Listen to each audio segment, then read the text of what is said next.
The fire threat is growing across the country as we head into the warmer months. Sky News weather meteorologist Rob Sharp has a detailed explanation on how bushfires can affect you. Australia is notorious for its deadly and destructive bushfires. But for most people, it's hard to imagine the intensity. So let's see how a small fire turns into a natural disaster. For a fire to start, you need a spark, and close to half of Australia's fires start from lightning striking a tree or grass, just like this.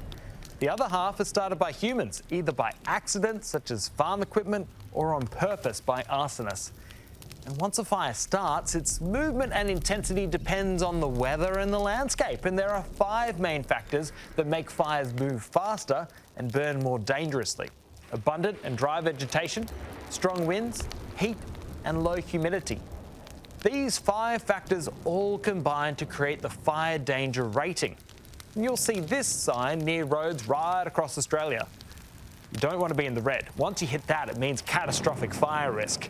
And in extreme or catastrophic conditions, fires will move very quickly and in many cases become completely unstoppable. You might see the smoke off in the distance and think, it's fine, the fire's missed me, but beware changes in the weather. When the wind changes direction, the flank of the fire suddenly becomes a much larger fire front that can sweep over a new area. And the landscape can determine the speed of a fire too. It burns much faster uphill than it does downhill. And before the fire itself is upon you, this thick, acrid smoke is in the air. It's hard to breathe and to see, and if you haven't left yet, get out, you're in trouble. The wind is also an issue. It carries embers far. Australia's eucalyptus trees have been responsible for starting fires as much as 30 kilometres ahead of the main fire front. Embers will attack a home as that fire approaches, and it can ignite debris on roofs, in gutters, on windowsills, or under raised houses. And when the fire is 100 metres away, you can start to feel its heat. And this heat is the #1 killer from fires. When it roars through, temperatures soar to as high as 1,100 degrees Celsius.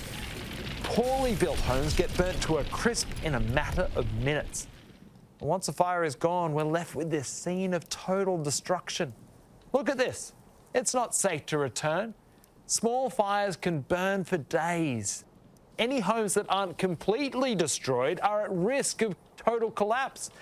So if you live in a bushfire-prone area, you must have a plan for what to do when a fire threatens.